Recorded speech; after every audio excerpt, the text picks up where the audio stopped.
Napoli, siccome ciascuno di voi molte volte può avere udito, è nella più fruttifera e dilettevole parte d'Italia, al lito del mare posta, famosa e nobilissima città, e di arme e di lettere, felice forse quanto alcuna altra che al mondo ne sia. Con questi versi il poeta napoletano Jacopo Sannazzaro fotografa la città di Napoli nel XV secolo. Una città che gli aragonesi hanno conquistato e reso internazionale grazie a intense relazioni economiche e artistiche con il più importante centro del Rinascimento, Firenze. Ancora oggi Napoli conserva capolavori straordinari di natura civile e religiosa che raccontano il tramonto del Medioevo con il suo gotico e la nascita dell'epoca moderna sotto il segno dell'umanesimo. È un racconto non molto conosciuto e per questo appassionante, un racconto scritto con il marmo perché guardando alla scultura influenzata dalla scuola donatelliana che si può capire la stupenda fioritura del Rinascimento a Napoli.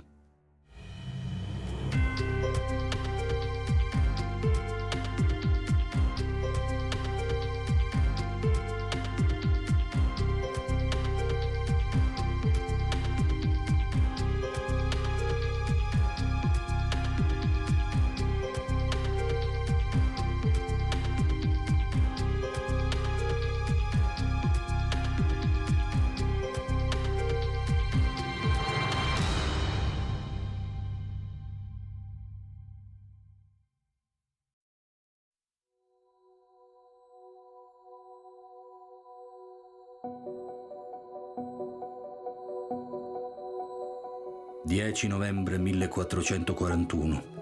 Alfonso V d'Aragona comincia l'assedio della città di Napoli, a quell'epoca sotto il dominio degli Angioini. La città resiste strenuamente agli attacchi aragonesi finché non avviene un colpo di scena.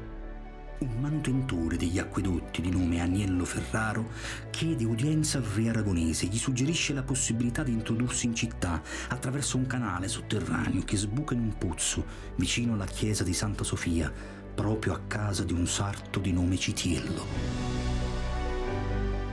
Quest'ultimo, d'accordo con gli aragonesi, mantiene il segreto e lascia entrare i soldati di Alfonso, avendo per ricompensa dal re una pensione in unce d'oro. Il 2 giugno 1442 Renato d'Angiò fugge da Napoli e così Alfonso, riunificati il regno di Sicilia e quello di Napoli, con il nome di Alfonso I, fa il suo ingresso ufficiale in città il 26 febbraio 1443. Fin da subito Alfonso si insedia nel cuore del regno, il Castelnuovo, edificio simbolo del potere degli Angioini che aveva sconfitto. La fortezza, ancora oggi nota tra i napoletani come Maschio Angioino, viene profondamente rinnovata dal nuovo sovrano, che vuole insediare al suo interno una corte così ricca e magniloquente da poter competere con quella fiorentina di Lorenzo il Magnifico.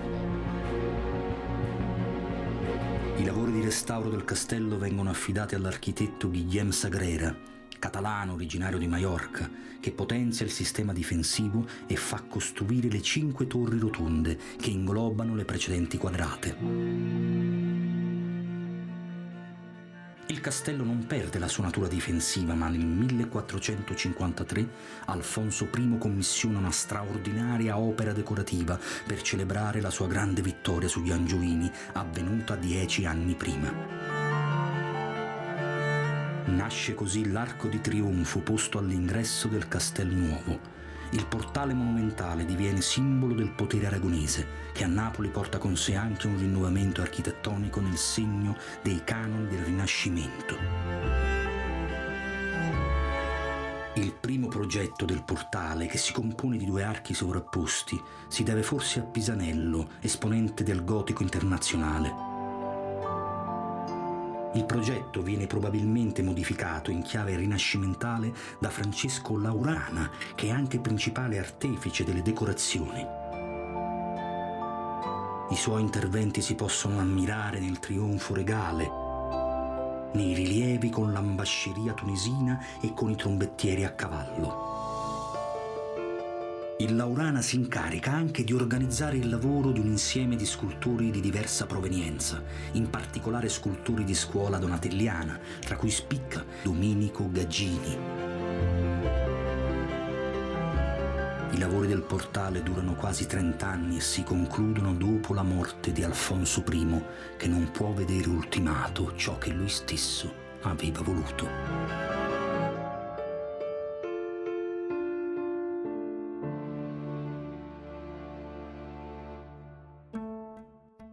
Gli artisti richiamati a Napoli da Alfonso I non si limitano a lavorare al magnifico portale, ma realizzano altre opere sempre all'interno dell'imponente castello, in particolare nella stupenda Cappella Palatina.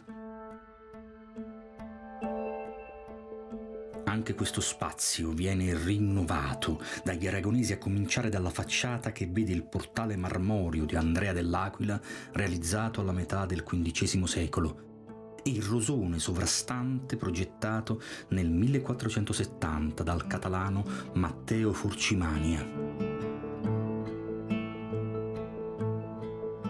La cappella fortunatamente conserva alcune delle migliori testimonianze della scultura del Rinascimento a Napoli. Il magnifico ciborio di Jacopo della Pila e soprattutto il tabernacolo con la Madonna e il Bambino, capolavoro giovanile del ticinese Domenico Gaggini, lo scultore allievo di Brunelleschi e Donatello. Il fermento dell'arte rinascimentale a Napoli si esprime soprattutto in scultura, anche attraverso la presenza di opere dirette del maestro fiorentino che giungono a Napoli già dalla fine del Trecento. Infatti la prima opera rinascimentale che viene esposta in città è il frutto di una fortunata collaborazione tra lo stesso Donatello e un altro padre del Rinascimento fiorentino, l'architetto Michelozzo. Si tratta del sepolcro del cardinale Rainaldo Brancaccio. Rainaldo Brancaccio, figlio di una nobile famiglia napoletana, ha una folgorante carriera ecclesiastica che nel 1427 lo porta alla nomina di amministratore della chiesa di Aversa. Proprio in quegli anni il cardinale Brancaccio nomina suo esecutore testamentario Cosimo de' Medici, il banchiere fiorentino, grande mecenate del Rinascimento. Non sappiamo con certezza se il monumento funebre sia commissionato da Rainaldo Brancaccio o sia iniziativa di Cosimo. Fatto sta che nel 1428, alla morte del cardinale, il monumento funebre parte con le navi da Pisa e giunge a Napoli per essere collocato nella Cappella Brancaccio.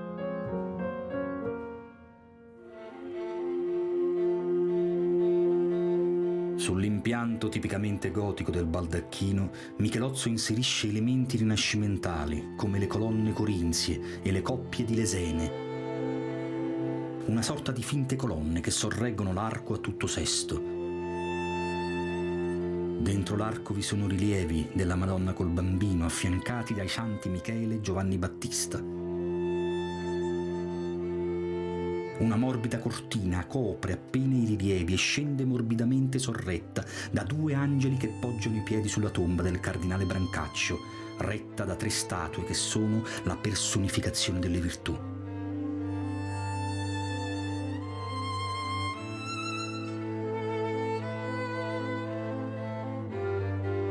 Proprio al centro della tomba, tra due stemmi della famiglia Brancaccio, si trova l'Assunzione, il capolavoro di Donatello. Qui si può ammirare la tecnica dello stiacciato, con cui lo scultore riesce a creare movimento e prospettiva, facendo così entrare a pieno diritto quest'opera nei canoni del Rinascimento.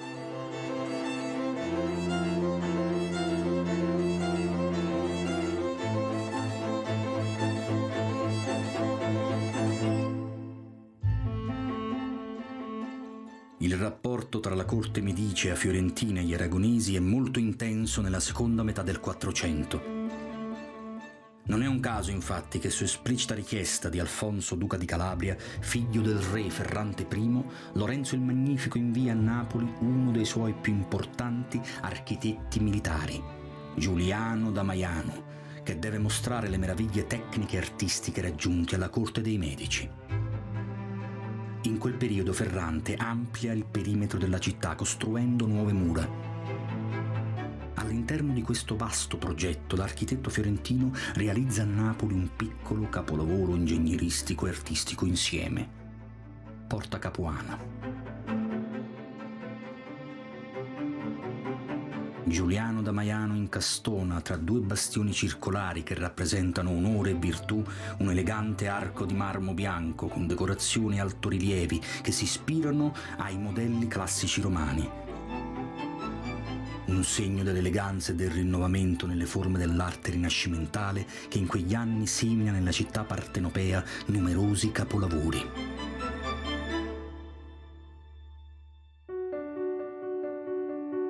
Seguendo le orme di Giuliano da Maiano arriva a Napoli il fratello Benedetto, abile intagliatore e scultore. Insieme a lui giunge Antonio Rossellino, anch'egli scultore, e l'approdo di artisti che gravitano a Firenze raggiunge il suo apice molti anni dopo, quando fa il suo ingresso in città il celebre pittore e biografo aretino, Giorgio Vasari. Tutti questi artisti toscani hanno operato nella chiesa di Sant'Anna dei Lombardi, che per questa ragione si può considerare un fiore di Toscana sbocciato nel giardino di Napoli. Non è uno scambio solo artistico quello che nasce tra Napoli e Firenze, ma anche economico. Nel capoluogo partenopeo si insedia una colonia di mercanti, artigiani e banchieri fiorentini come gli Strozzi, che con le loro filiali napoletane fanno da intermediari tra gli artisti Antonio Rossellino e Benedetto da Maiano e il nobile partenopeo Antonio Piccolomini per la realizzazione dell'omonima cappella nella chiesa di Sant'Anna dei Lombardi. Le ricche decorazioni scultoree, tra cui spiccano numerosi putti, e quelle marmoree policrome realizzate da Benedetto da Maiano e Antonio Rossellino sono un rimando a prestigiosi edifici antichi. L'opera di maggior rilievo della cappella è il monumento funebre a Maria d'Aragona, la moglie di Piccolomini. Sopra l'altare, in un tondo sorretto da due angeli, si può ammirare uno stupendo altorilievo della Madonna col Bambino, opera iniziata da Antonio Rossellino e, a causa della sua morte, ultimata da Benedetto da Maiano. Interamente del Rossellino sono invece il bassorilievo dell'Adorazione dei Pastori, con ai lati le sculture di San Giacomo e San Giovanni, e più in alto due tondi con figure di profeti. Un'altra opera che possiamo considerare rinascimentale si trova nella Cappella del Compianto, dove si può ammirare un gruppo scultoreo in terracotta policroma, tecnica che vede una fioritura proprio durante il Rinascimento. Si tratta del Compianto su Cristo morto di Guido Mazzoni, scultore di origine modenese che lavora su commissione di Alfonso II, duca di Calabria. È lo stesso Vasari a raccontare nel suo celebre libro Le Vite come Mazzoni, chiamato Modanino, abbia realizzato un'opera che colpisce molto il suo committente. Modanino da Modena, il quale lavorò al detto Alfonso una pietà con infinite figure tonde di terracotta colorite, le quali con grandissima vivacità furono condotte e dal re fatte porre nella chiesa di Monte Oliveto di Napoli, monastero in quel luogo onoratissimo, nella quale opera il ritratto il detto re in ginocchioni, il quale pare veramente più che vivo, onde Mondanino fu da lui con grandissimi premi remunerato. Il Vasari ammira l'opera di Mazzoni in Sant'Anna dei Lombardi nel 1545, anno in cui realizza su commissione dei frati olivetani gli affreschi del refettorio, poi divenuto sacrestia. Ci troviamo di fronte alla testimonianza maggiore e più rappresentativa del Rinascimento fiorentino a Napoli, che tuttavia in un primo momento incontra molte resistenze da parte del Vasari. Infatti egli stesso scrive: «Quando giunsi fui per non accettare l'opera, essendo quel refettorio e quel monastero fatto d'architettura antica e con le volte a quarti acuti e basse e ciechi di lumi». Tuttavia alla fine l'artista aretino trova una soluzione. «Mi risolvei a fare tutte le volte di esso refettorio lavorate di stucchi per levar via con ricchi partimenti di maniera moderna tutta quella vecchiaia e goffezza di sesti». La sacrestia viene divisa in 3 ampie volte da archi a sesto acuto, nelle quali sono rappresentati i 3 temi: fede, religione ed eternità, ciascuna delle quali, perché erano in mezzo a 8 virtù intorno, dimostranti ai monaci che in quel refettorio mangiano quello che alla loro vita e perfezione è richiesto, e per arricchire i vani delle volte gli feci pieni di grottesche, le quali in 48 vani fanno ornamento alle 48 immagini celesti.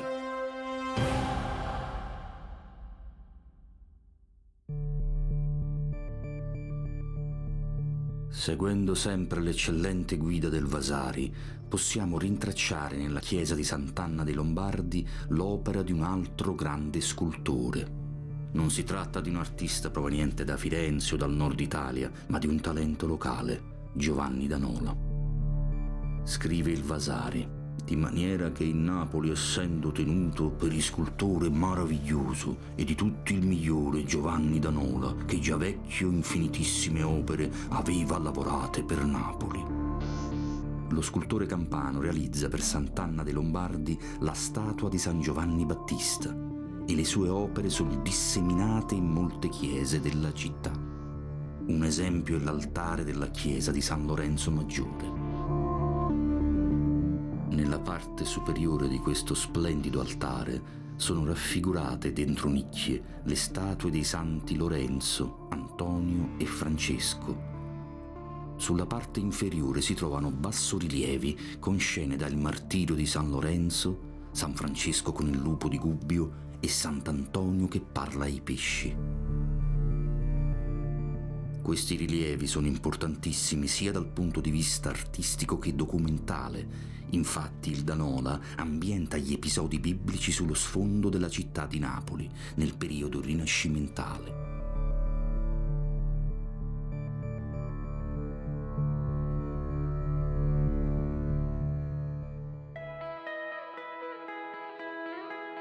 Giovanni da Nola lascia il segno anche in un'altra chiesa rinascimentale di Napoli, San Giovanni a Carbonara, che rappresenta il punto di sintesi tra l'esperienza rinascimentale di artisti provenienti da Firenze e dal nord Italia e di quelli locali.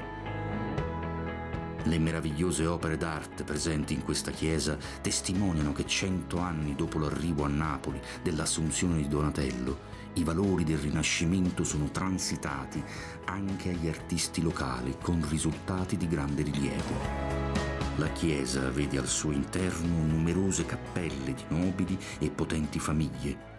Una delle più importanti è di certo la Cappella Caracciolo voluta nel 1427 da Ser Gianni Caracciolo.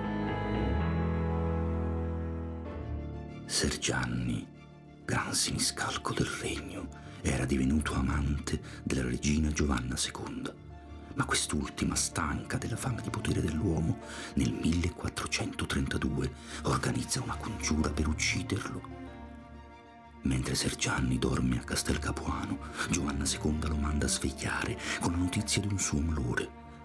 La trappola funziona e mentre l'amante viene assassinato ed esala gli ultimi lamenti, la regina li ascolta accostata alla porta della stanza accanto.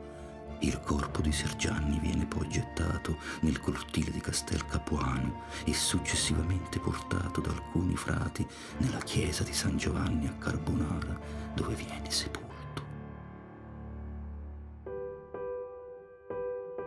La cappella circolare a pianta ottagonale ha una volta suddivisa in 8 costoloni che si poggiano ai pilastri e vede decorazioni in affresco realizzate nella prima metà del XV secolo, divisibili in 3 cicli di diversi autori. Nella prima fascia sono rappresentate le storie eremitiche dei padri agostiniani, dipinte da Pirinetto da Benevento. Si tratta di 6 scene, quasi tutte con ambientazione rurale, in cui i frati compiono attività quotidiane, fare il pane, cogliere frutti o pregare. In una di queste scene compare anche il diavolo tentatore che insidia un frate in preghiera. La seconda fascia della controfacciata e delle 2 pareti vicine è affrescata da Leonardo da Besozzo, che vi racconta le storie della Vergine. 5 scene tra le quali troviamo l'incoronazione, la Natività e l'Annunciazione. Questi affreschi di pregevole fattura raccontano scene della Napoli del 400, come una donna che ritira le lenzuola stese fuori la finestra, o l'uomo che sta spennando una gallina. E non mancano personaggi celebri, tra cui spicca ovviamente il committente, Ser Gianni Caracciolo. Nelle restanti pareti sono affrescate figure di santi, opera di Antonio da Fabriano, allievo di Besozzo. Nella cappella spicca il sepolcro di Ser Gianni Caracciolo, addossato alla parete frontale. Il monumento, secondo alcuni studiosi incompiuto, è opera di Andrea Guardi da Firenze, che completa il lavoro iniziato da un autore sconosciuto di scuola lombarda. L'opera si divide in 3 ordini. Il primo vede una base di marmo decorata con motivi floreali, su cui stanno 5 sculture di virtù armate che sorreggono un'arca. Il secondo ordine è composto dalla cassa, con le figure di 2 geni alati che reggono una corona di alloro, con al centro lo stemma della famiglia Caracciolo, il sole con dentro un leone rampante. Nel terzo ordine, sopra la cassa, troviamo la statua di Ser Gianni, in piedi con un pugnale nella mano destra. A differenza dei monumenti funebri di stile gotico, in cui il defunto è rappresentato steso, questa statua è il simbolo di una rottura e un rinnovamento della tradizione, che a sua volta diviene un modello per successivi monumenti,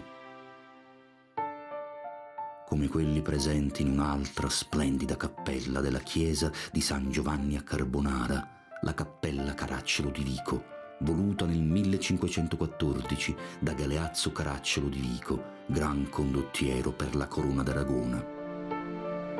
Nella parete frontale all'ingresso si trova l'altare marmoreo dell'Epifania degli scultori spagnoli Diego de Siloé e Bartolomeo Ordóñez, che risale al 1516, anno di fine dei lavori della cappella.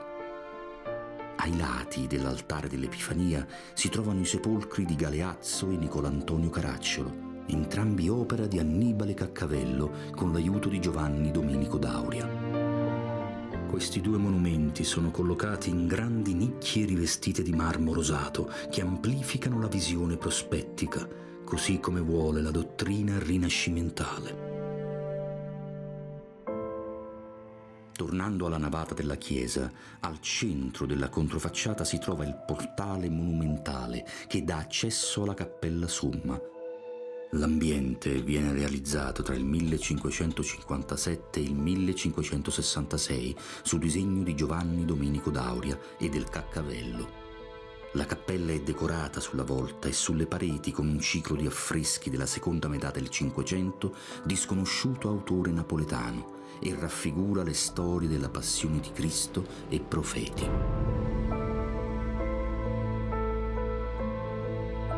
Il viaggio nella città del Rinascimento ci conduce alla chiesa di Santa Maria del Parto, che è legata a una delle più grandi figure dell'umanesimo napoletano, il poeta Jacopo Sannazzaro.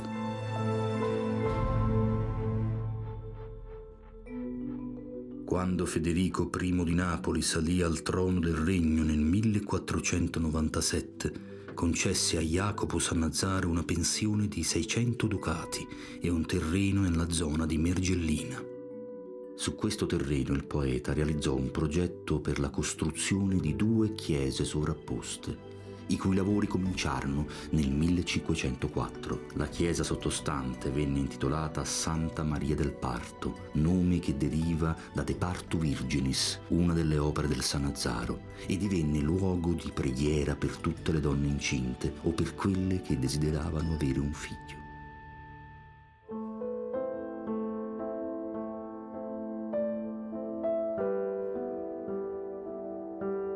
La chiesa di Santa Maria del Parto ospita anche le spoglie del poeta, che l'anno successivo all'assedio francese del 1528 dona le 2 chiese ai servi di Maria, con la richiesta di essere sepolto nell'interno. Sannazzaro muore nel 1530 e i lavori di realizzazione del monumento funebre cominciano nel 1536. L'opera, realizzata tra Genova e Carrara, viene commissionata allo scultore fiorentino Giovanni Angelo Montursoli, che si avvale della collaborazione di Bartolomeo Ammannati e Francesco del Tadda. La tomba si trova in una cappella sul retro dell'altare maggiore, riccamente decorata con un ciclo di affreschi di Nicola Russo della fine del Seicento. Il monumento funebre ricorda nelle forme un colombario, tipica sepoltura romana, in cui si narra fosse ospitata la tomba di Virgilio, a cui il Sannazzaro viene paragonato.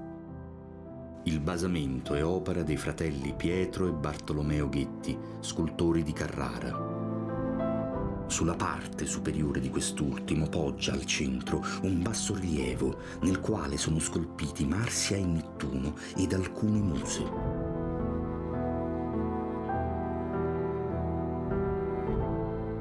Ai lati si trovano le statue raffiguranti Apollo e Minerva, che scampano dalla distruzione durante la Controriforma grazie alle incisioni sulle loro basi dei nomi biblici David e Giuditta.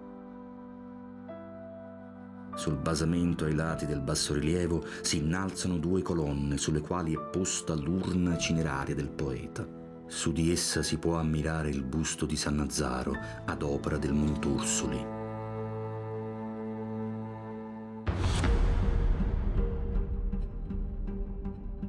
Questo monumento è ancora una volta il segno di come tra il 400 e il 500 un pezzo di Firenze arrivò a Napoli grazie all'influsso e all'apertura della città messa in atto dai governanti aragonesi. È una stagione in cui il Rinascimento si affaccia nella città partenopea soprattutto grazie all'architettura e alla scultura e lascia capolavori di artisti fiorentini e del nord Italia. Intanto Napoli sviluppa una sua scuola scultoria rinascimentale che, messa in dialogo con quella toscana, racconta una città porosa nella quale ogni corrente artistica viene rivisitata in una chiave personale per diventare, come sempre, unica.